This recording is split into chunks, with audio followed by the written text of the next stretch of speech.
صحیح بخاری حدیث نمبر 67۔ رسول اللہ صلی اللہ علیہ وسلم اپنے اونٹ پر بیٹھے ہوئے تھے اور ایک شخص نے اس کی نکیل تھام رکھی تھی۔ آپ صلی اللہ علیہ وسلم نے پوچھا، آج یہ کون سا دن ہے؟ ہم خاموش رہے حتیٰ کہ ہم سمجھے کہ آج کے دن کا آپ کوئی دوسرا نام اس کے نام کے علاوہ تجویز فرمائیں گے۔ پھر آپ صلی اللہ علیہ وسلم نے فرمایا، کیا آج قربانی کا دن نہیں ہے؟ ہم نے عرض کیا، بے شک۔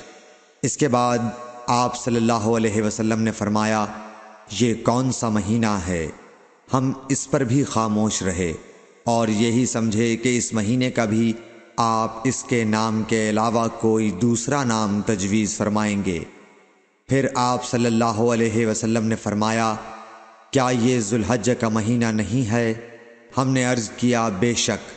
آپ صلی اللہ علیہ وسلم نے فرمایا، تو یقیناً تمہاری جانیں اور تمہارے مال اور تمہاری آبرو تمہارے درمیان اسی طرح حرام ہیں جس طرح آج کے دن کی حرمت تمہارے اس مہینے اور اس شہر میں ہے۔ پس جو شخص حاضر ہے اسے چاہیے کہ غائب کو یہ بات پہنچا دے، کیونکہ ایسا ممکن ہے کہ جو شخص یہاں موجود ہے وہ ایسے شخص کو یہ خبر پہنچائے جو اس سے زیادہ یاد رکھنے والا ہو۔